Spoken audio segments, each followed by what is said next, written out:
You're listening to the free version of the Patreon Party People podcast, which is released 1 month after it goes up for Patreon donors. If you want to stay up to date with the latest podcasts as soon as they are released, just visit patreon.com/blazehedgehog and pledge $1 or more. Now you might ask yourself, who would pay for a podcast? And you know what? Fair enough. I am but a single person, and doing all of this stuff, that means writing scripts, capturing footage, editing video, it all takes a lot of time and effort. And that's just one thing out of many creative pursuits that also take a lot of effort to produce. So don't think of Patreon as paying for a podcast. It's about giving me the security to keep providing you with more great stuff in the future. Plus, if you donate, you'll also get sneak peeks into whatever upcoming projects I'm working on, like work-in-progress versions of videos or beta builds of games I'm developing. Don't have a Patreon account? That's fine. You'll also find links to Ko-fi, PayPal, and even Amazon wishlists. Just visit patreon.com/blazehedgehog to learn more. One more time, that's patreon.com/blazehedgehog.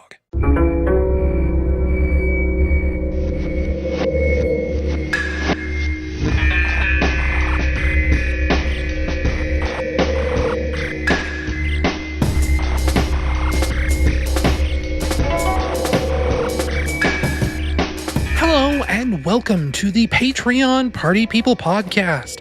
It is July 12th, 2020, and I'm your host and the purveyor of this Patreon, Ryan Bloom. Hi, how you doing, folks? I hope you're all keeping well, keeping safe, keeping sane during... It feels so trite to say this unprecedented time, because it feels like that's what everyone is saying. And it feels like especially people who are trying to sell you things are calling it this unprecedented time.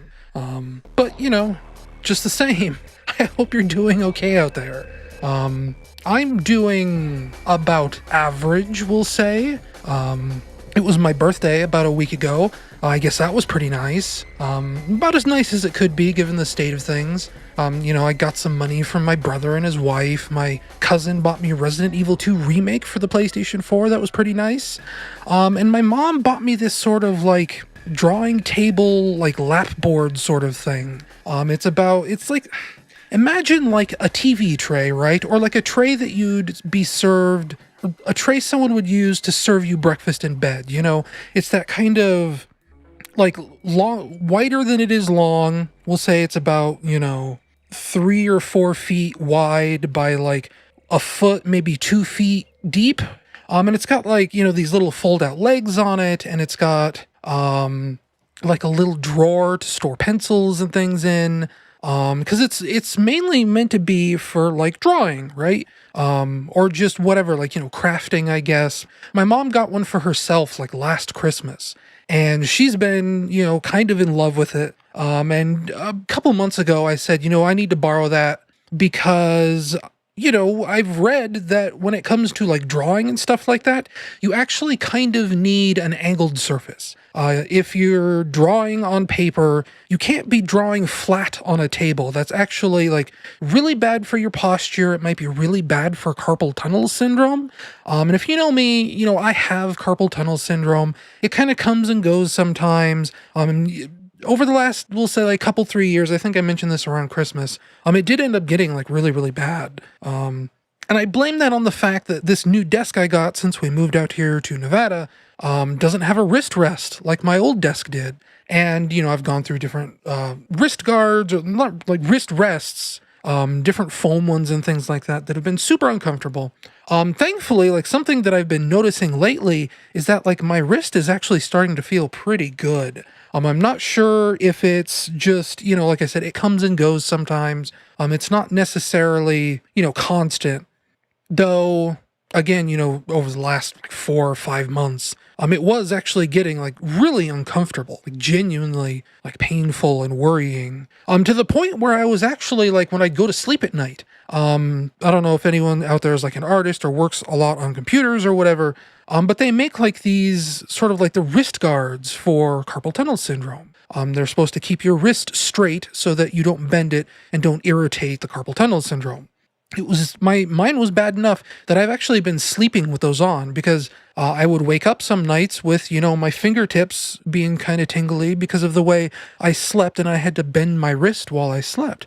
When I house sat last month for my cousin, I actually forgot to bring those with me. And what I discovered is that, like, my wrists are fine now while I sleep. I'm not actually in that much pain anymore, or that much discomfort, I guess I should say. So, I was going to ask to borrow my mom's, weird sort of drawing table TV tray thing. And she just ended up buying me one for my birthday. And mine is actually kind of nicer than hers.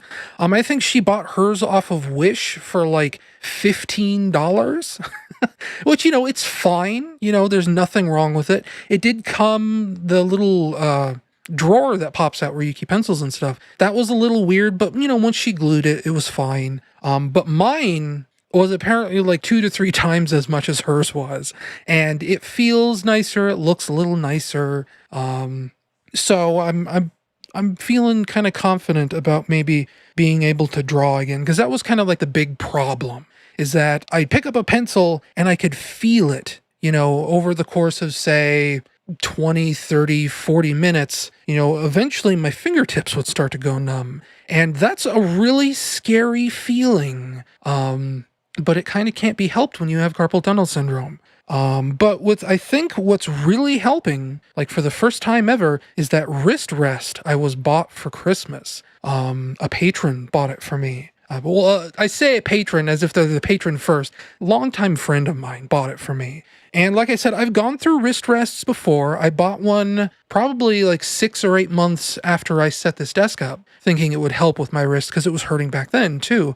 And the first one that I bought was probably a little too hard and like a little too small because it just made everything worse. I think I bought the original wrist rest for Christmas, like 2018, maybe it was even 2017. I'm not sure.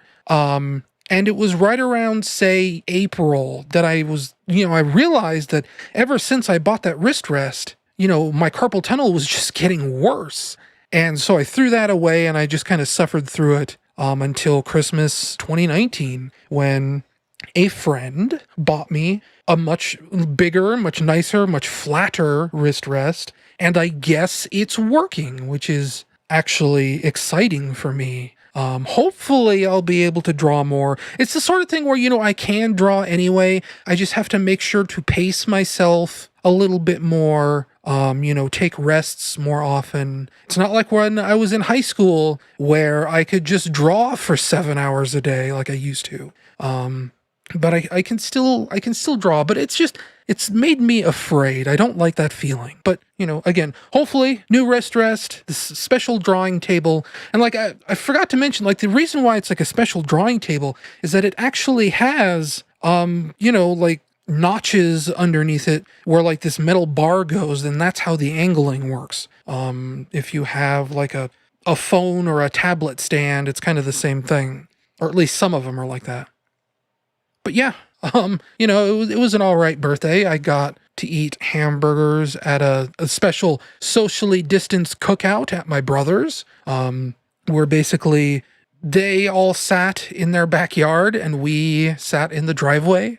And, they kind of handed food over the fence at us. Kind of a weird setup, but it works. I hope, that's always the hope that, things aren't going to go bad one day. And then, I had like brownie sundaes, for in place of cake. But like, in general, it's just been, I guess, kind of hard to focus on any one given thing, because the news is so bad. The state of the world is so bad. We're opening back up and we're not ready to open back up. And we're in the middle of a presidential campaign with 2 candidates that I'm not super thrilled about. But, I'm kind of reaching a point, I don't like talking about politics. I'll keep this brief. But I think I'm reaching a point where Joe Biden cannot in any way, shape, or form be worse than Donald Trump. Joe Biden might be an idiot. He might be developing brain problems. But even considering all of that, he is probably most likely going to be more competent than Donald Trump. And that's my stance. It sucks, but I kind of look at it like, I don't know, like a bad breakup, right? Where you get into a relationship you hate, it's a really nasty breakup, and, for some people at the very least, they kind of have like a rebound relationship after that. It's not really meant to be permanent. It's not really meant to be deeply fulfilling. It's just something to get you back on your feet. And that is hopefully Joe Biden. So that's my presidential talk for this year. That's my political stance for 2020. You can rest assured that I will try not to talk too much about it on the podcast ever again. But it is important. I hope you all out there are registered to vote. You need to be registered to vote. We need to make sure that we claw ourselves out of this nightmare any which way we can. Anyway, as far as being hard to focus on things, I have managed to do some work this month. I did actually work a little bit more on the Bubsy game. And I made kind of a weird discovery as far as Bubsy goes. And it's one of the reasons why I think I started struggling so bad with designing levels for that thing, is that Bubsy is a game that doesn't have any walls. It's the weirdest thing when you really stop and think about it, when you really look at the level design. In some places there are walls, but in general, Bubsy is a game that does not have any walls, and it is the weirdest thing. I don't understand it. And when you're thinking about level design flow and things like that, that actually really messes you up. Because you think about Mario, you can get Mario to slow down. You kind of force the player to engage with platforming by putting a wall in their way and saying, "Hey, buddy, the only way you're going to progress forward is if you go up." And Bubsy doesn't really get that kind of a luxury. You kind of have to figure out other ways to get the player to slow down. You have to figure out other ways to encourage them to move vertically. It's a very, very strange game to design levels for. And I think what I'm going to do with this first level, because I'm planning on doing at least the first world, which is, probably 2 levels, maybe 3 levels, and a boss.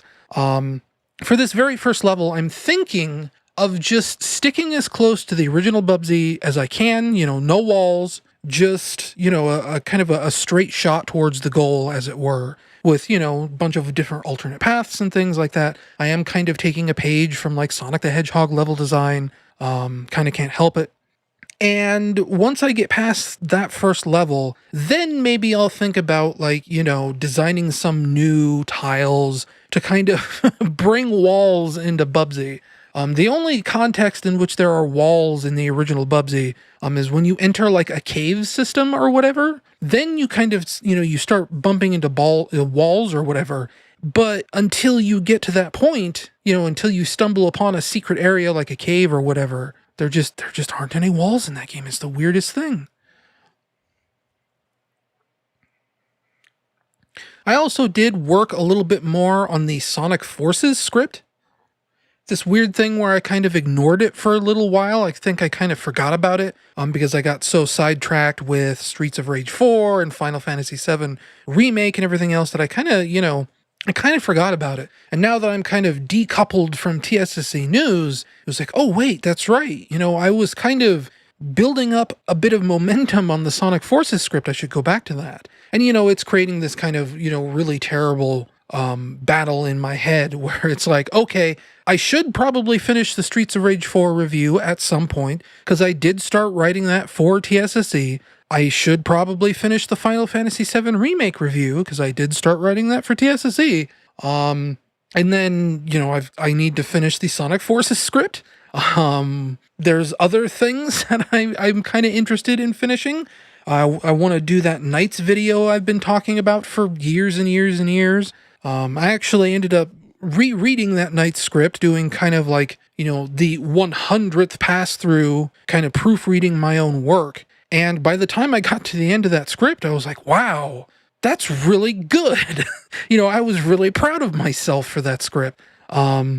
And now that I'm at that point, I kind of want to like bring in other people to kind of proofread the script for me so that I can tell, am I kind of just high on my own farts, or, is it actually a good script that people will enjoy when it gets turned into a video? And that's a harder prospect to get around because people don't like to proofread stuff. I don't like to proofread stuff. It is one of like the most tedious jobs in writing, is sort of not necessarily reading for fun, but reading because you're being forced to read it and kind of dissect it on a grammatical and informational level and things like that. So, I used to have friends that would proofread scripts for me. They all kind of started ignoring me. I know there's probably like one or two out there that still would do it. But it's the kind of thing where enough people have ignored me about proofreading my scripts that it kind of makes me feel guilty when I go and ask anyone if they want to proofread anything for me. And it's also the sort of thing where it's like I write scripts in a weird way.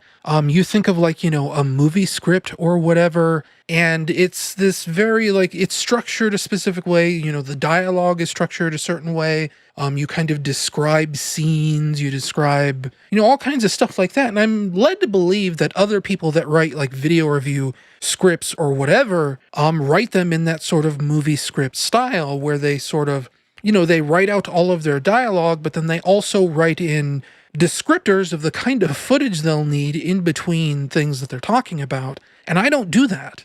When I write a script, it's basically like an article that would get published in a book or on a website or whatever. It is very standard sort of literary paragraphs, 5-10 sentences in a group. That will be like a section for me, that will be, how I tend to change musical cues for different sections of my videos. Well, one musical section will be a paragraph or 2 paragraphs. And I just write it like I would like an article that would get posted on a blog or whatever.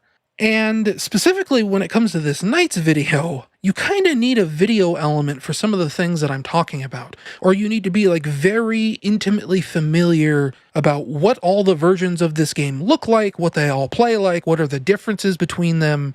You need to have that visual in your head without needing to like go look up a YouTube video or whatever for some of this video to make sense. Because when it's done, it'll all make sense. I'll have relevant video on screen as I'm talking about the thing that I'm describing.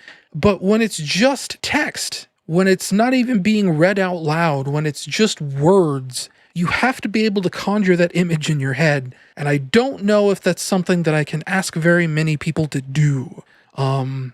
So I think when it comes to that Knights video, I think I just need to go into it flying blind and, puns sort of intended on that. But going back to my Sonic Forces video, I am a little bit worried about that one too. It feels like it's starting to come together. It's starting to gel into, I think, the message that it's taken me so long to find.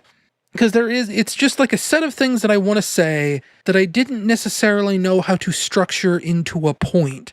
And it is starting to come together as a point finally. Like, it's actually like really interesting how long it's taken me to sort of find this video. It was things that I've been wanting to say for a long time. But usually when I write a video, it's the sort of thing where it just kind of all comes together like magic. It all just sort of falls into place. And with this video, this has very much been like a process of chiseling away at an idea to figure out what shape I want it to take in the end. And it's finally getting there, but what has me worried is that it's kind of getting a little bit too close to my fixing Sonic video that I put out like 4 or 5 years ago at this point. But at the same time, I don't necessarily know if that's a bad thing or not. Because I've actually become sort of unhappy with my video about how do we fix Sonic.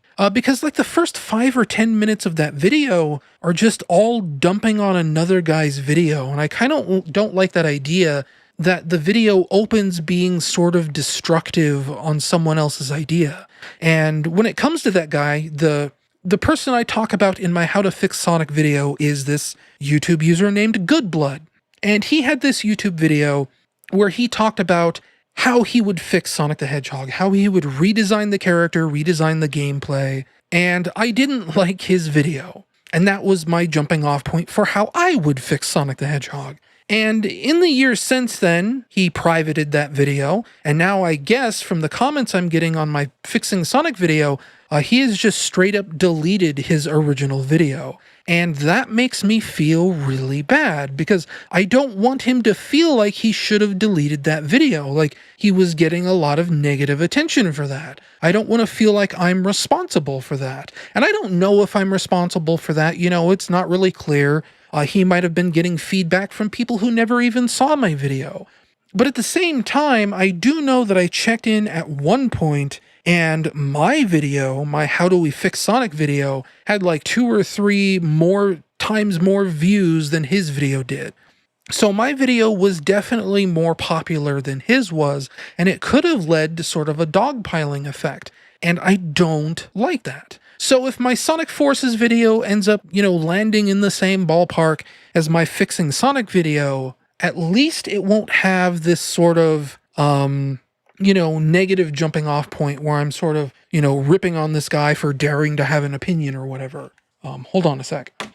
We've been having kind of an ant problem here. And I thought we were actually done with them for a while because I haven't seen any ants for like 2 or 3 days now, but I just had to smash one here on the wall.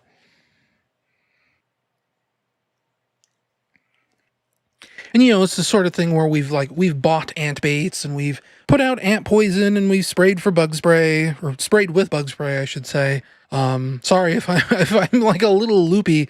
I've noticed I've been like saying things a bit weird today. It's like 3 o'clock in the morning where I am right now, and I haven't been sleeping super well. It's been like super hot during the day. It hasn't been like super cool at night either. Like here, let's check the temperature. It is 3:25 in the morning and it is currently 72 degrees outside. Just to give you an idea of the weather we've been having here in Nevada. I think it was a high of 91 today. We do have air conditioning, but that doesn't always help very much. And like my bedroom just generally seems to run hotter than the rest of the apartment. I think I've said all this before. But it's legitimately like an extra 5 or 10 degrees hotter in my bedroom than it is, say, in the living room. Because usually I have like my computer running, my PS4 running, it's kind of a nightmare. I've been thinking about finally getting the new BLTN.net set up.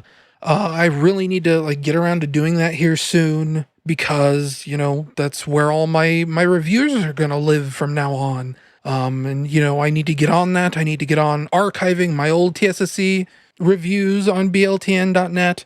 Just in general, doing this changeover, because it's been already like over a month, and I really need to get the gears turning on that soon. I've actually been thinking about in the realm of like getting review codes and whatever, that if for some reason, because this has happened before, if I start to update BLTN.net regularly, I actually start getting like review codes in my inbox from people who just see my website and realize, oh, this is an active blog about games.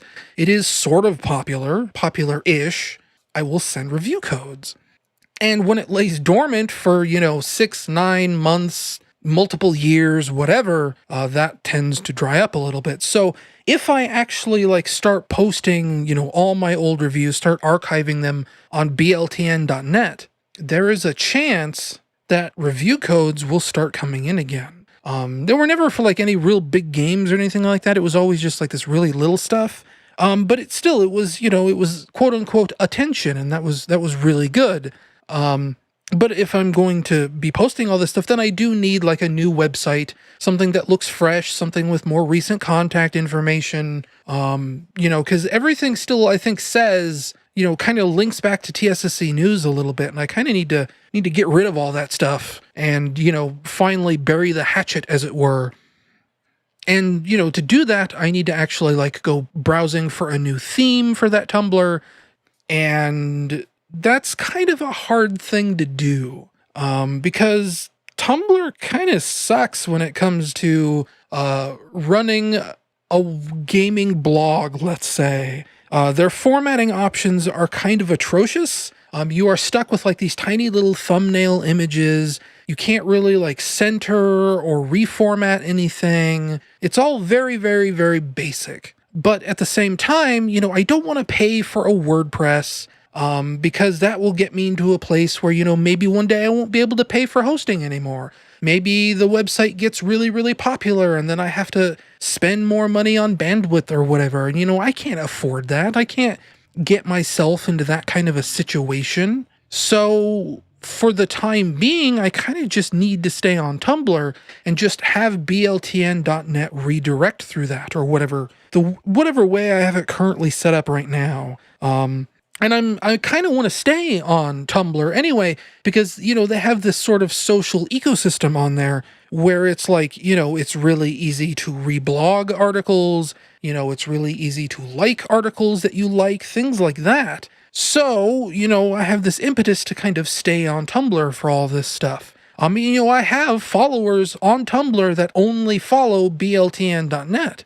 So, it's just, I have to find a new Tumblr theme that I think works really well. And, I've been browsing them the last, week, trying to see if there's anything that catches my attention. And I do think I found one that's actually advertising having full width images. And I think that might actually bump up the quote unquote thumbnail image that usually appears on text posts of Tumblr blogs. And that might actually end up doing what I want it to do.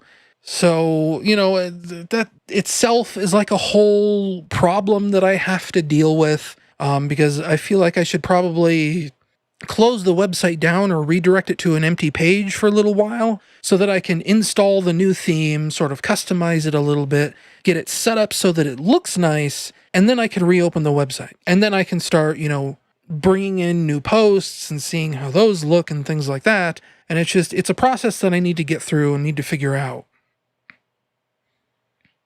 And then lastly, not really like super related to the topic at hand of like, upcoming things for, content that I'm releasing, but I actually had to get around to like fixing my laptop recently. And I'm actually like pretty proud that I was able to do that. You may remember that last month I was talking about having to go house sit for a cousin. And like the moment I got to her place and set my laptop up and set everything else up, got it all turned on, started up, and Windows told me that my hard drive was in a pre-failure state and that I was risking data loss. So the entire week I was house sitting for them up there, I had to do it without like a computer to really do anything on, like, type or whatever. I was kind of just stuck on my phone for the whole week, which, doesn't sound so bad at first, but eventually I ended up reaching this point where it was like driving me crazy because I'm a notorious fat finger when it comes to like touchscreen typing. I make tons of typos and everything else. And like, I got really sick of having to deal with like mobile versions of websites. And I really, really, just really wanted a mouse and a keyboard. Because I got so tired. I'm like so slow when it comes to touchscreen typing. And like, I know there's better ways to do it. The touch keyboard I currently have installed is SwiftKey, which was recommended to me like 4 years ago and probably isn't as good anymore as it used to be. Because they got bought out by Microsoft. And I've definitely noticed like over the last 2 years or so that like my typos are actually getting worse because I think the way that they detect where your fingers are landing on the touchscreen keyboard have changed. So, yeah, I didn't like it. I hated it. And like the first thing I did when I got home is I found this website called Parts People that will actually let you, like, if you have like a specific model of a laptop or a desktop or whatever, you can actually just punch in the model number and it will give you a list of all compatible hardware that they sell. So when it came to this laptop that I've been using for a few years, this Dell Latitude 6410, it actually uses like a very old, very tiny solid state drive. And it's like the only solid state drive I have. I've been meaning to get one for my desktop computer because everyone, raves about how much faster an SSD will make everything in your life. But it feels like it's a really complex process of transferring everything over to an SSD. Especially, like, specifically, I heard that it was harder transferring from a traditional platter drive to an SSD. They aren't exactly directly compatible. It's not like with, transferring from a platter to a platter, where all you do is put the drives in two different drive bays and transfer between them. I've heard that you need like special cables or like a special SSD dock, to plug in outside of your computer. It all sounds like a nightmare. But my cousin, who actually gave me this laptop like 4 or 5 years ago as payment for house sitting for him, I think I said this last month, I house sit a lot. It's becoming sort of like almost an unofficial job at this point. But he gave me this laptop as payment. And he told me, exactly how to transfer from one SSD to another SSD. And basically what he had me do is he had me buy a replacement SSD and an SD card. Cause, like I said, this was a very early, very old SSD. Nowadays you can buy an SSD that's like, 1 terabyte, 2 terabytes, whatever. This is from the era where like some of the biggest SSDs you could get are like 128 gigabytes. So I bought a 256 gigabyte flash card, an SD card, to put in a USB stick so that I could transfer the old hard drive. I could create an image of it, as they say in the business. Transfer that to the SD card, pull out the old hard drive, put the new hard drive in, and then transfer the image of the old hard drive back to the new SSD. And it went sort of okay. Parts people listed an SSD for $60, which isn't terrible. That's not super expensive. Not when I think the last hard drive I paid for was a year and a half ago, maybe 2 years, and that was a 2 terabyte or 4 terabyte drive for like $125, maybe more. Maybe it was like 160. I don't remember. So, a new hard drive for the price of a video game, not terrible. And even better, I ended up finding it on Amazon for $40. So again, that's actually pretty reasonable for fixing a hard drive in a laptop. Because I remember my mom, she gave me an old hand-me-down laptop like 10 years ago. And the hard drive on that thing was dying too. And I remember looking up how much a new hard drive for that, I don't even remember what it was. It might have been a Dell. It was like, it came in like a cow box, it was like a cow print pattern on the outside. I think that was Dell at the time.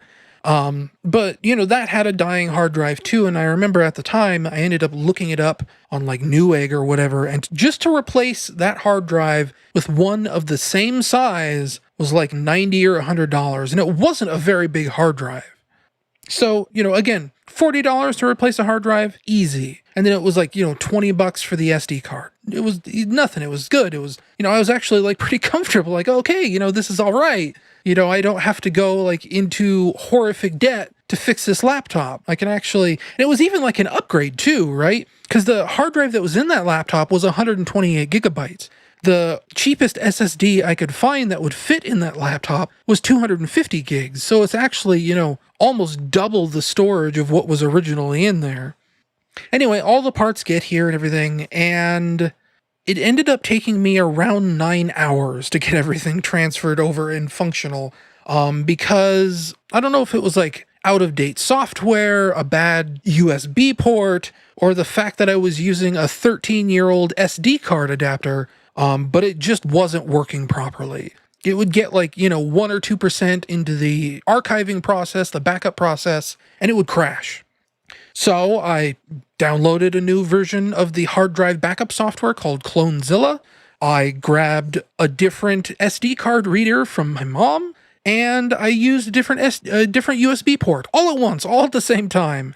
So it was changing one of those three things out, fixed it, it all backed up, it all restored properly. And now that laptop is basically good as new. That was probably like one of the easiest, least stressful pieces of computer repair that I've ever done. And that's sad and weird, but it's also the truth.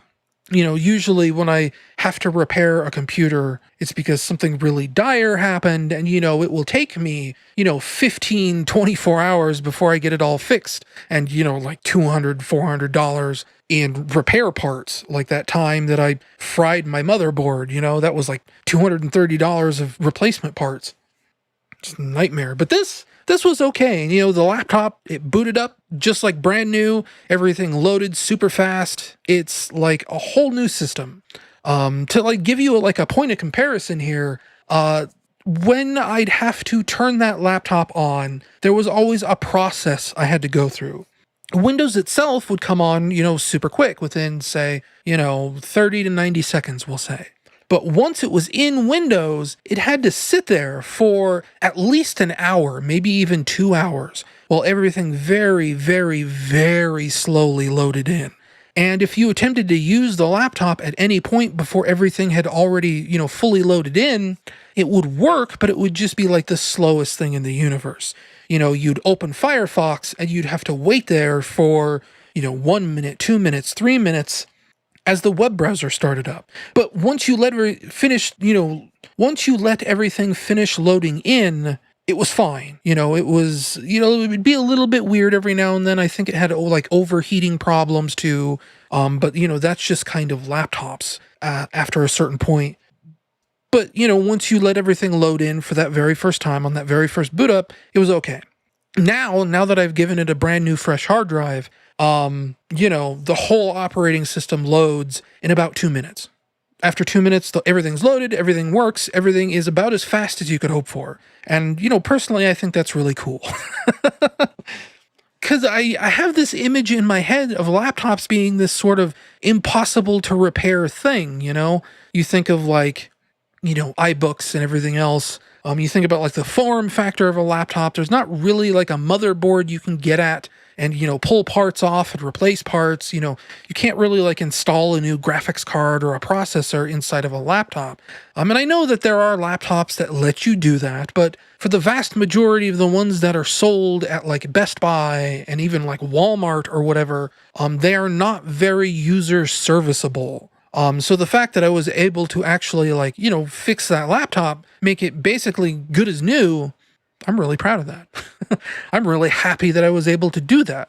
But I think that'll be it. I actually, to like jump back into the laptop story a little bit. One of the reasons why I kind of expedited this is because in about a week, I'll be doing more house sitting for my cousin again.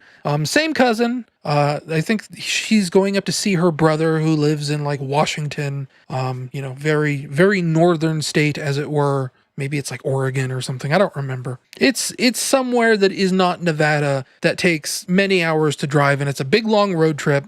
They'll be gone for a week again. So, I don't like staying in other people's houses, especially when there's a pandemic going on. You're not supposed to go into places like that. But they are family. We won't be there at the same time, So in theory, if there were like germs in the air or bacteria or whatever you want to call it, as long as I wait long enough, like we'll say like an hour, 2 hours, whatever, that should give time for things to settle so that all I really have to do when I get there, they have Lysol wipes, is just wipe down all the counters, wipe down all the tables, wipe down everything. And technically, as far as germs are concerned, I think I should be okay. I was fine last time, so hopefully I'll be fine this time.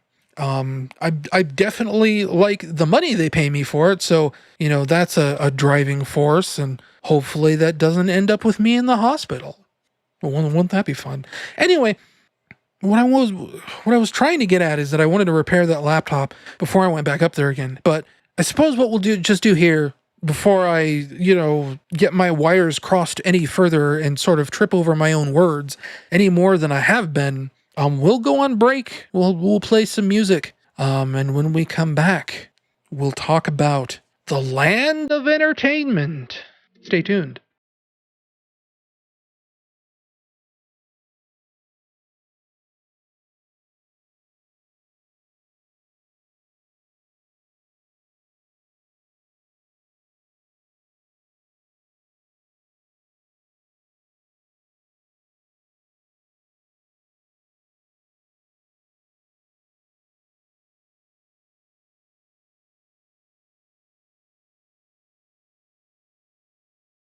where usually I talk about, video games I've been playing, etc., etc., etc., etc. We're going to try and make this quick because I'm actually like getting real kind of sleepy here and I kind of want to go sleep because it's like 4:30 in the morning.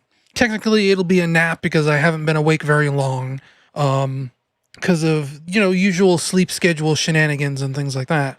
But, I'm hot, I'm tired. It'd be nice to grab a nap real quick here early in the morning.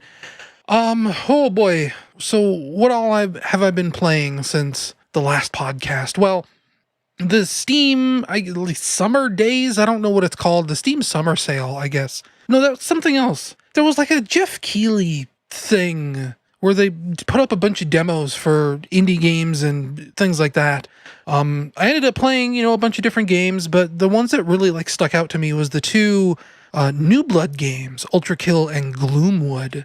Gloomwood is sort of like a stealth game, sort of like vaguely similar to maybe a Thief, but with sort of like more of like a Bloodborne tint to the way the world is. You're kind of hiding from these scary tall guys with blunderbusses as you sneak around and sort of do like steampunk sort of things. It's an interesting demo. I don't necessarily know if I'm gonna buy the full game because I don't know if that's my style of game, as it were. But as a quick short demo, it was an interesting experience. I think I'm very interested in seeing what the final version of Gloomwood looks like, even if I don't necessarily have interest in buying it. And then ULTRAKILL is sort of their other game. I mean, they have a lot of different games in development right now, but ULTRAKILL is sort of like, well, to give you an idea of what it's like, they registered the domain for that game as Devil May Quake. And that's kind of what it is. It's a retro style first person shooter, but it's got a combo system to it. And you think of like a combo system like Bulletstorm or whatever. ULTRAKILL's combo system is way better and it's way more action oriented. It's way more like, it encourages you to press advantages when you have them. Take risks, big risks. It's got a lot of hard edges in a good way. That's really all I can say about it. I think the demos for ULTRAKILL and Gloomwood are still available, actually. Usually when the Steam demo events end, all the demos go away with them. But I think very specifically ULTRAKILL and Gloomwood and like maybe a couple of others still have their demos up for you to play if you really want to check them out. I do highly recommend checking out both of them, especially ULTRAKILL. I think ULTRAKILL it really looks like it could be something very special. Not to say Gloomwood is like worse or anything. Like I said, it's just not really my kind of game, but I respect Gloomwood for what it's trying to do.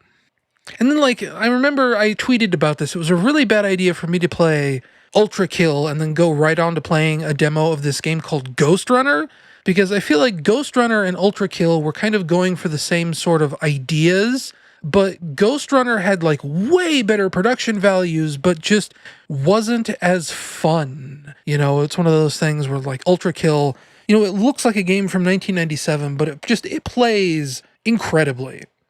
Then also on top of that, was I gifted or no, a friend had an extra leftover copy of Kero Blaster from like a Humble Bundle that he gave to me. So I played probably about halfway through that game. Kero Blaster is a real good game. If you don't know what it is, it's the next game, not the next game, because I think he did something called Aika-chan. But it's the latest game from Pixel, the developer of Cave Story. And as you hear rumblings in the industry, supposedly Kero Blaster is based on his experiences working with Nicalis to get Cave Story localized for North America. There's a whole big long story about Nicalis, about what a bad publisher they are, about how they give indie developers like raw deals and they own your IP, and it takes them years and years to put their games out. And the owner of Nicalis is kind of a piece of garbage. Like, he's emotionally abusive, maybe even more than that. If you're an indie developer, Smoke on the Street says, do not work with Nicalis.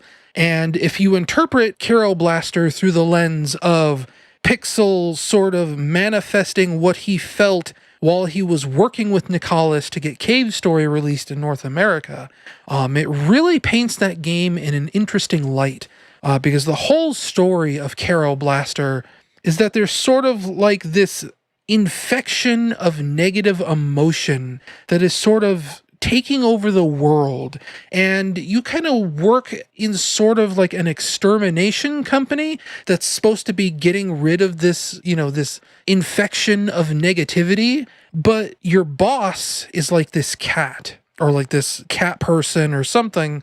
And over the course of the game, she becomes infected with this negativity, and it sort of mutates her appearance. And I should also point out that this boss you work for, she doesn't speak your language. Every time she says something to you, it's these unintelligible squiggles. So you can't understand what she's saying. She's kind of getting more and more and more toxic over the course of the game, just getting worse and worse and worse and worse. And you can't really talk to your boss. You can't really understand what she's trying to communicate to you. She's just getting worse and worse and worse.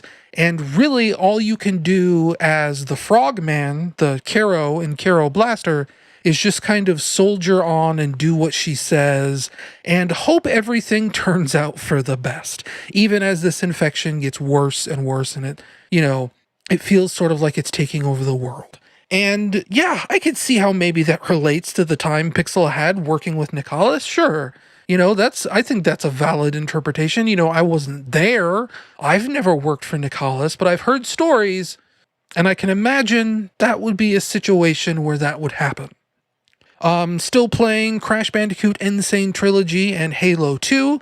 I think I just entered the final world of Crash Bandicoot 2, and it's starting to get to the point where it's getting difficult enough to where it's not really fun anymore. It's just getting really, really hard. That's kind of something that I don't really like about Naughty Dog games. That kind of got better as they went along, but even then, not really. I think either last month or the month before that, I talked about finishing Uncharted 2 and how that game gets really, really hard towards the end. Jak and Daxter got super hard towards the end. Naughty Dog seems to value or try and value actual challenge in their games, and I think they tend to go a little bit too far sometimes. And it's kind of a bummer. I might actually be falling off of Crash Bandicoot 2, and I might not actually finish that game. But I am pretty close. I could probably just see it through to the end. And then in Halo 2, I think I am literally on the final mission. I just need to go in and finish that off. The luster kind of wore off that game a little bit over time. I said, I think last month, I really enjoyed Halo 2 Anniversary. It really touches up the visuals. It greatly touches up the cutscenes to where like the story actually feels like it has appropriate dramatic beats now. But it is still Halo 2. There are still parts of that game that are like absurd and ridiculous and bad and kind of like a weird grind, like an unfun grind. And especially as you round the corner to the end of that game, it just kind of grinds and grinds and grinds, and it just stops being fun. I think one of the last levels I played was like the big mutiny scene, right? Spoilers for Halo 2. The Covenant kind of breaks up at a certain point, and some of the races leave the Covenant and kind of go their own way. After sort of like the brutes, the big monkey men sort of take over and push them out of the Senate or whatever you want to call it, the Covenant. And then they start mixing in the Flood with that. So you have zombies running around and you're supposed to be like escaping this war zone, and there's all these vehicles and the zombies are driving vehicles for some reason. Maybe I talked about this last month. Maybe I don't remember the level I played last in Halo 2. Might have been a Master Chief level, come to think of it. But yeah, that game is not being fun anymore in a different way than Crash Bandicoot 2. In addition to all the other stuff I mentioned earlier that I got for my birthday, a friend bought me a handful of games on Steam during the Steam summer sale. They bought me, what was it? Bubsy, the Woolies Strike Back, Bubsy Paws on Fire, Strife, Skybolt, Zack, and Titanfall 2. Out of those games, I've only so far played the Woolies Strike Back, which is technically, it's not the newest Bubsy game, but it's like the first reboot Bubsy game by Black Forest Games, the same developers that did the Great Gianna Sisters reboot in 2011, 2012, if you remember that. Bubsy the Woolies Strike Back is both better and worse than I expected, let's say. The controls are kind of funky. It takes a little bit of getting used to. The art direction is pretty hit or miss, but it's not a terrible game. It's tolerably acceptable, let's say. It's certainly better than Bubsy 2 or Bubsy 3 or that Bubsy game on the Jaguar. So, you know, it's probably, I would say it's like either the best Bubsy game or the second best Bubsy game ever made. But that's not a high bar. And, you know, I hate kind of dogging on Bubsy. I've mentioned this before. I kind of have a soft spot for the character. I realize the games aren't very good, you know, but they weren't as bad as people will tell you they are. They did have some amount of charm, at least back in 1993 or whatever, when that first Bubsy game came out. You know, obviously Bubsy 2 is not a great game. It's like, I may have said this before, but if we're ranking Bubsy games, Bubsy 1 has a strong opening level, and then, you know, as you get further into that game, it kind of turns a little questionable. It's not the most well-designed game ever made, but it is acceptable in a way. Bubsy 2, straight up garbage. You know, people will tell you, oh, Bubsy 3D is where it got bad or whatever. No, Bubsy 2 sucks. Like, straight up, Bubsy 2 is a terrible game. They completely made a mess of the physics. They had this weird, like, Nerf tie-in licensing deal. All the, like, the graphics are super ugly, like, even uglier than the first Bubsy game. The first Bubsy game is not a looker by any stretch, but it was, you know, it was, for the era, it looked fine. Bubsy 2 is an ugly game. Bubsy 2 controls like garbage. The music is trash. The collision detection sucks. It is a terrible game. And then Bubsy 3 needs no introduction, one of the worst games ever made, probably. Though, you know, I've never actually played Bubsy 3. Bubsy 3D, rather. I should probably get around to that, just for the sake of saying that I've played Bubsy 3D. And then the lesser-known one is Bubsy Fractured Furry Tales for the Atari Jaguar, which is, I would say, worse than Bubsy 2, but probably not quite as bad as Bubsy 3D. Fractured Furry Tales is also just garbage. You know, everything kills you in one hit. The collision detection sucks. I actually have a video on my YouTube channel of Fractured Furry Tales running in an emulator. And, you know, it's like 3 or 4 minutes long, and I run through a bunch of, like, 9 lives in 3 or 4 minutes. That's the kind of game that is. But, you know, Bubsy the Woolies Strike Back is acceptable. It's not a game that you're going to write home to anyone about and be like, oh, you know, this is a great game, but you could do worse. I could do worse. It's fine. It's about what I expected from that game. I think Bubsy himself, like the graphics they use for him, looks fine. It's all the level art that I don't really like, and like all the enemy art. They have Bubsy talk a lot, which doesn't really strike me as like a Bubsy thing. Like, I mean, yeah, you know, that very first Bubsy game had voice clips, you know, he did talk, but he didn't talk that much, you know. He talked at the beginning of every level. He'd kind of say, you know, he'd have like a pain exclamation when you took damage. And then maybe he had like a quote or two, like if you got a game over or whatever. But, you know, that very first Bubsy game and like maybe even Bubsy 2, you know, they have like maybe 10 lines of dialogue across the whole game. You know, it's not very much. And it wasn't really until Bubsy 3D that he really started, you know, it was this character that would not shut up. And they kind of keep that in the Woolies Strike Back. He's this character that just won't shut up. You know, every 2 or 3 minutes he's making, well, not even 2 or 3 minutes, every like 30 or 40 seconds he's making like a crummy quip. And, you know, that doesn't really strike me as Bubsy. Thankfully, there is a slider where you can turn down how often he talks. That in itself kind of reminds me of Awesome Possum Kicks Dr. Machino's Butt on the Sega Genesis. That also had a slider for how much you wanted him to talk. But yeah, it's not the worst game you'll ever play. But I would not say you should go out of your way to buy Bubsy the Woolly Strike Back. Just the levels, they're not ugly, but they don't look great. The enemies don't look great. Bubsy himself is kind of cute, though the promo art they use for that game looks completely different than how he does look in game. Like, the art style in the game itself, his shirt kind of looks like it's a little bit too big for him.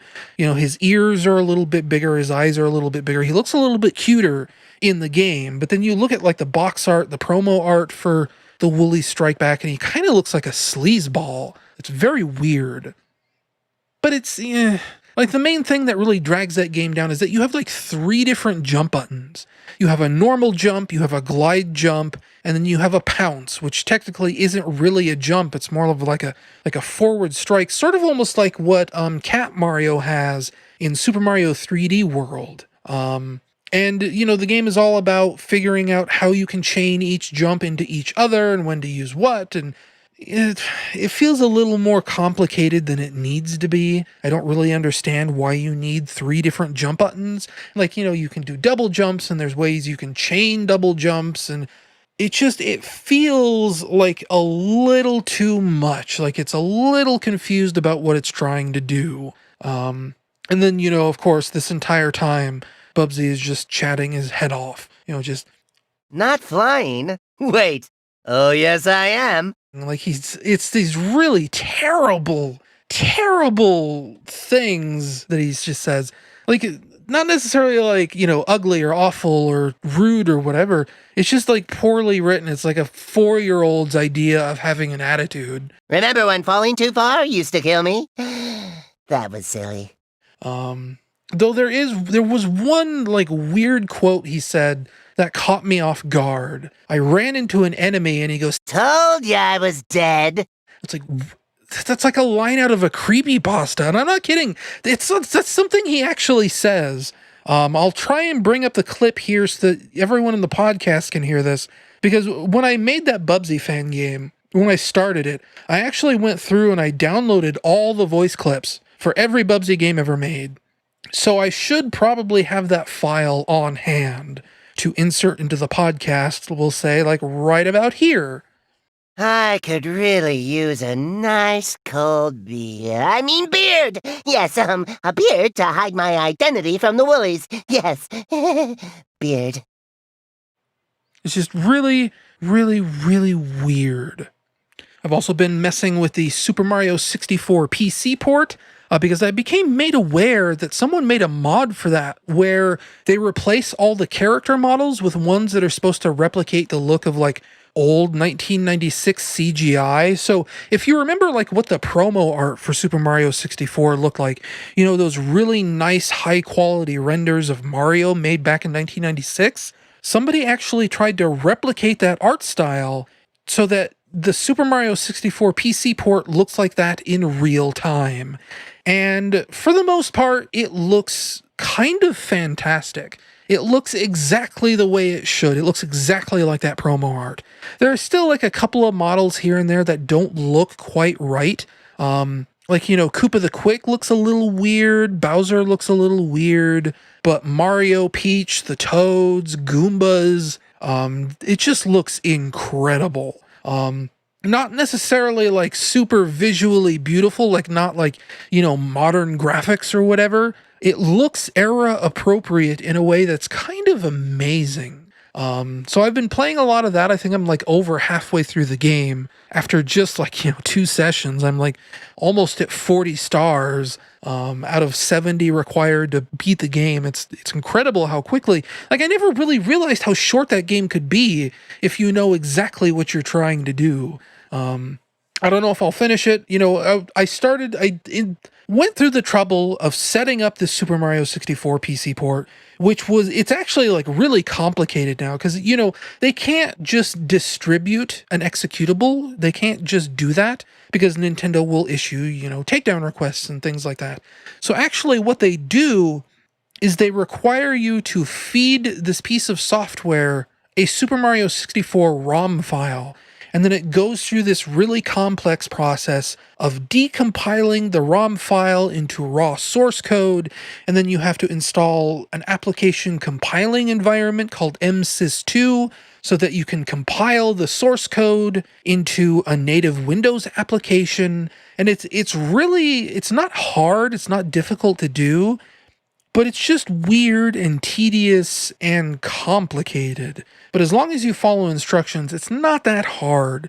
It just takes a really long time to get to the end result. There's a lot of steps you have to go through to get where you need to go to have a functional PC version of Super Mario 64. But man, once you get it all set up and see it in motion, it actually looks sort of incredible. And then obviously in between the last two podcasts, this one and the last one, Fortnite Chapter 2 Season 2 ended. And now we're into Chapter 3. And it's normally I wouldn't bring this up. I don't really talk about Fortnite very much here on the podcast, even though, I do pretty much still play almost daily, if not, 4 or 5 times a week. I still do play quite a bit of Fortnite. But it was this weird thing where Epic kept delaying the end of season 2 over and over and over again. I think it was supposed to end in April or May, and they delayed it to, almost July, as it were. And, there's nothing really wrong with them delaying the game like that. People have talked about how Epic has a crunch problem, especially when it comes to Fortnite. So if they're slowing down on development a little bit, kind of giving their development team a little more room to breathe, then that's fine. I don't really have an argument for that. But it's been a weird thing. Fortnite's been pretty buggy for ever since Chapter 2 launched. Things have felt a little bit more slapdash. I'm fine with the delays if it means, a better quality product in the long run. But at the same time, it hasn't really felt like a better quality product. Challenges will be bugged out. Just all kinds of weird little things. Every time you boot up Fortnite Battle Royale, you'll almost always see something on the main menu that's due to a problem we have discovered, we have temporarily disabled XYZ gameplay feature. So, they'll disable teleporters or whirlpools or grenades or certain types of guns or, just all kinds of weird stuff that they'll just be randomly turning off almost every single day. And it makes it sound like that there's a bug related to it. And they just do it over and over and over again almost every day, probably multiple times a week. They'll turn something off for 48 hours and then, it'll come back online at some point. And where this really manifested itself the most strong was the end of season 2. So season 2, I wrote a blog post about this. I'll probably just link it in the show notes, but it was building up to this big doomsday event, right? And the whole thing was that this character in the Fortnite lore called Midas was building this machine that people thought would be, bring about the end of the world. Sorry, I just bumped my mic stand because there's something weird on the computer monitor. Anyway, Midas built this machine that people thought was going to bring about the end of the world. As it turned out, what it actually did, it tried to get rid of the toxic storm that plagues the world of Fortnite. And a side effect of all this is that it created this massive flood. In the lore of Fortnite, the storm just isn't a storm. It's kind of this almost living supernatural creature. And when Midas tried to get rid of the storm, he sort of made the storm angry. And the storm responded by flooding the world. And as we saw this happen inside of Fortnite, it's hard to explain this briefly without just retreading the blog post I wrote. But essentially, there's a shield that keeps the storm out. And Midas wanted to expand the shield so that it would, get rid of the storm completely forever. The storm fought back. And what it did is it created this 200-foot tall wall of water just outside the storm shield. And you think, that's a really cool visual to see. It's sort of this giant tidal wave that looms over the entire map. And as the circle closes, in the traditional battle royale style, it's this gigantic, like I said, 200, 500-foot wall of water that is just slowly covering the entire map. And in the transitional period between Season 2 and Season 3, that shield failed. And all this water, thousands of tons of water, came gushing into the map. And it's this sort of thing where that would have been a really cool visual to see, seeing the shield fail, seeing all the water come in and flood the map. They didn't do that. Instead, Season 3 launched with a trailer where the world was already flooded, and, it almost seemed like months and months and months and months had passed, because suddenly everything's almost a little bit like Mad Max, it's a little more than a little bit Waterworld, where everything is sort of built out of this scrap metal, everything's sort of rusted and old, and there's all this garbage everywhere, and it feels like a lot of time has passed, but we never got to see that time pass. And it's this weird thing that Epic's been doing with Fortnite for a while, specifically the Battle Royale half of Fortnite, where they're sort of establishing this lore, this plot for the world, but they never go into enough detail where it feels like you can follow what's going on.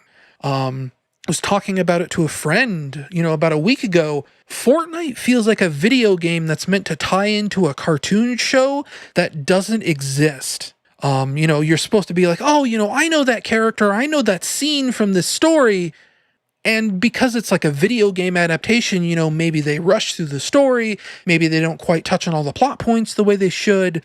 It's this kind of, it's like a Dragon Ball game or a Naruto game or a SpongeBob game or whatever, where it's these bits and pieces of things but they're not as fully fleshed out as they would be if you were watching a TV show. Because, it's a licensed game. It's kind of sort of trying to summarize a lot of plot very quickly in a condensed space. Because, Dragon Ball is 500 episodes long. One Piece is 900 episodes long. You cannot make a One Piece video game that tells the whole story. You have to condense it. You have to, sort of provide a Cliff Notes version of what's going on. And it's the sort of thing where, if you're not familiar with One Piece, if you're not familiar with Dragon Ball, you almost can't tell what's going on in the storyline because it's moving through the events so quickly. That's what the lore that they're building in Fortnite feels like. Except there's no TV show to go with it. It's just this weird, condensed, simplified plot that they try really, really hard to get you to care about and then don't really follow through on. Midas was painted in Season 2 as like the big mastermind villain behind all of this. And we don't get the payoff for what happens when the world floods. The Season 3 trailer opens with Midas dying comically to a shark. It's a super weird thing that they're putting all of this effort into Fortnite's lore, and it's this weird half-baked mess. I don't really understand it. Game's still fun though, at least. For the most part, I don't know, the world flooding has kind of made a mess of certain elements of that game's balance. Because, suddenly you don't have all these hills to hide behind anymore. You don't have all this cover. You just have water. Water is this flat plane. You can't dive under the water. You can swim, but you can't swim under the water or anything like that. It's just almost like this big, flat world out there now. And, there are buildings that you can drive up to in a boat, that you can swim up to, all these buildings that are like floating on pontoons out in the ocean, islands and whatnot. But you feel so exposed on the water now. And it is definitely creating a change in the way that game is played by a lot of people. There's a term called dropping hot in a battle royale, dropping spicy, which means that you're going places where a lot of players congregate. And what this means is that the spicy places in Fortnite are even spicier than ever because everyone's going there now, because nobody wants to drop over the water anymore because it sucks out there. Thankfully, the water level is going down. Again, I'll link that blog post where I explain everything that's going on in the show notes, so be sure to read that. Finally, we'll talk about movies and TV shows and things like that. While I was house sitting for my cousin, they have Disney Plus, so I ended up sitting down and watching Frozen 2. I was mildly interested in seeing what that movie was all about because, I did kind of enjoy the first Frozen. Frozen was, it was a little bit of a messy movie. Some of the plot didn't really feel like it flowed very well, but it was enjoyable enough. It wasn't terrible. And I did enjoy Let It Go. That's as far as like, classic Disney animated movie songs go, that definitely like earns a place among like the soundtrack to Aladdin and Beauty and the Beast and all those other, classic Disney musicals. But Frozen 2 is kind of a mess. And like, it feels very specifically to me like a movie that is meant to be the middle chapter in a trilogy. It's got kind of an Empire Strikes Back vibe where it feels sort of like you come into that movie in the middle of a storyline and you sort of exit that movie in the middle of a storyline. And like the middle part is like, it's kind of like this weird sort of dark mystery, I guess you'd call it. The whole movie is painted like in these darker colors. It's autumn, it's cloudy, it's more mysterious, it's more spooky, it's more serious. The themes of the movie are very much about growing up and sort of coming into your own. But it also doesn't feel like it goes anywhere with a lot of that stuff. It feels like 90 minutes of setting the table for a future movie. They introduce all these new characters, like a whole new village of characters. Elsa gets new powers. She learns how to almost like see into the past using her ice powers. She finds like this mystical new island that is special and weird in its own way, and it's tied to her powers, and but it never really explains a lot of this stuff. It never really says, here's the point of the movie. It just introduces all of this new stuff like it's going to address all of that in a future film or like a TV show or whatever. It's just all this table setting. And that's like, it could be better, but it's not the worst movie I've ever seen. It's just a little bit messy. It doesn't know what it's trying to be. It's just this whole big mystery. Where does Elsa's powers come from? What happened to their parents? What about this mystical realm, this island that they visited when their grandparents were young? And it's just, it eventually comes around and answers these things, but all the answers feel unsatisfying. All the mysteries feel like they're competing with each other in the wrong ways. And there's a lot of singing in that movie. The songs in Frozen 1, Let It Go, fantastic. I don't remember any of the other music in that movie. Unfortunately, Frozen 2 does not have a song as good as Let It Go. And all the other singing in that movie feels like it gets in the way. Every time someone would start singing, it was just like, ugh, not another song. It was that kind of feeling. Solid, like we'll say like 6 out of 10, 7 out of 10. Not the worst movie I've ever seen, but it feels like it's trying to set up for something else. It feels like it's just... That's the sound of Frozen 2.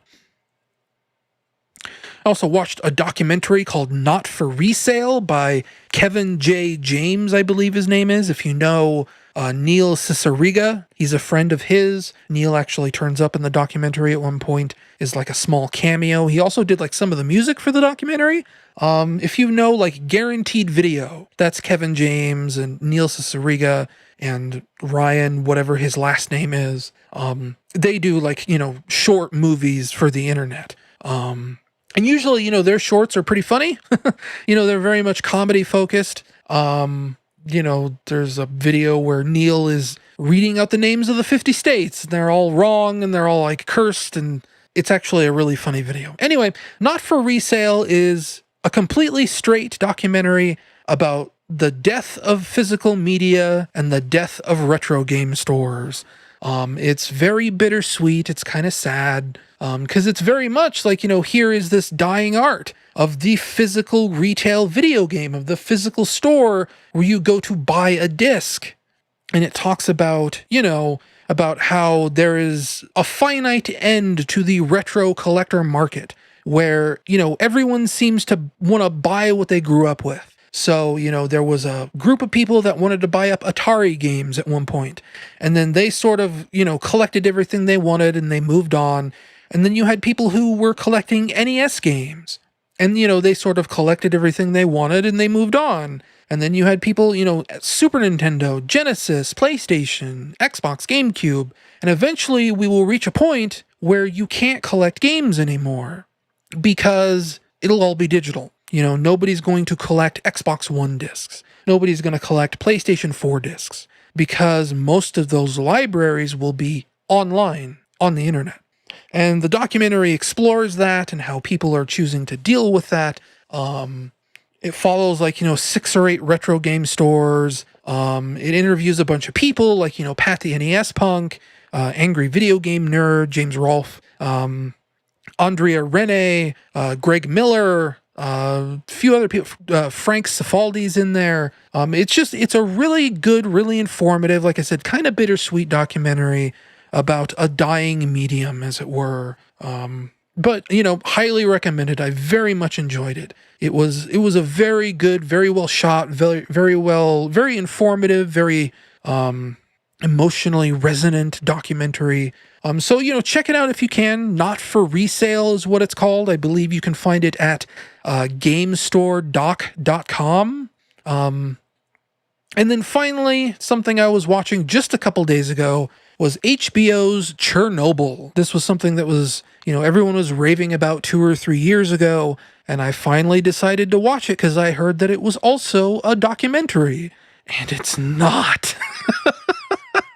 And if I sound weird when I say that, it's because actually it's a dramatization of what happened at Chernobyl. And if you've ever read up on what happened at Chernobyl, it is probably one of the worst disasters in human history, or one of the worst man-made disasters in human history. There was a very bad nuclear plant meltdown that occurred in Chernobyl that has made that entire region uninhabitable for 10, 15, 20, 30, 50,000 years. No human being will ever be able to set foot back in that exclusion zone ever again because it is, toxic and radioactive. And in short, that means that this Chernobyl series is sort of a horror story because it is first-hand accounts of people that were there, the things they encountered, the effects of radiation poisoning. If you've ever wanted to see people vomit like every 10 or 15 minutes, Chernobyl is what you should be watching. The effects of radiation poisoning are no joke, If you encounter radioactivity, you are going to die one of the most painful, horrifying deaths anyone could ever have. And the series focuses on that. And in the times we live in right now, with the pandemic and everything, maybe it's not the smartest idea to watch a documentary series about an invisible killer that cannot be stopped. That is going to kill hundreds of thousands of maybe even millions of people, and that the best they can do is maybe slow it down for a little while. It's a very dark, a very heavy story. The sort of thing where you know how it ends because we know what Chernobyl is, we know what that area is. But at the same time, it's just like, oh man, oh buddy, oh boy. I wouldn't wish that on anyone ever in the history of life. I think I'm about 2 episodes away from the end. I should probably just knuckle down and finish it out. Because, the worst of it is mostly in that first episode where, the nuclear plant really has a problem. That's where, most of the gross out stuff is and things like that. But, it is peppered again throughout the rest of the series too. I was telling my cousin the other day that if you can make it through the first episode, you're probably good to make it through the rest of the series. Because it does, it kind of gets better over time. I mean, obviously, the way they paint it in those first few episodes, spoilers, is that, this is going to kill, thousands of miles, millions of people. They almost paint it as almost like an extinction level event for a significant percentage of humanity. And only by, doing what needs to be done, sending people to their deaths, essentially, do they, slow it down and contain it slowly, bit by bit, so that it doesn't kill that many people, so that instead of, killing millions or hundreds of thousands, maybe it kills 10,000, maybe it kills 50,000. And it's about those kind of acceptable losses. The needs of the many outweigh the needs of the few, that sort of thing. And it's very dark, it's very heavy, it's very dramatic. And it's a bad thing to be watching during a pandemic. Thumbs down from me at this point in time. If I watched this 2 years ago when it first came out, it'd be a definite thumbs up from me then. But it's a little too dark for the times we live in, I think. Anyway, I think that's the end of this podcast. I can't really think of anything else to talk about, actually. I feel like I watched something the other day that I wanted to talk about, or watched something recently that I could have talked about here on the podcast. I don't remember what it was. Oh well. That's just what happens. It's like almost 5:30 in the morning. If I'm going to take a nap, I should probably get that going right quick like. Thank you very much for listening to this podcast. Like I said before, I hope you're safe and healthy and sane. I said this at the end of last month, but we'll get through this. Hopefully. Thinking too much about Chernobyl. Oh man. Also, something I realized that I totally passed over, check out Psychutlery. You can just go to eyeseneverything.com and you'll find all about this wonderful indie game called Psychutlery, where you are a delightfully cute girl in a frog suit with a psychic spork. And it's I've said this for, what is it? I've been doing this promo for like 4 months now. Probably longer than that. It feels more like 6 months. But it's delightfully charming. I cannot say enough good things about the way this game looks. So go check out Psychutlery if you already have not.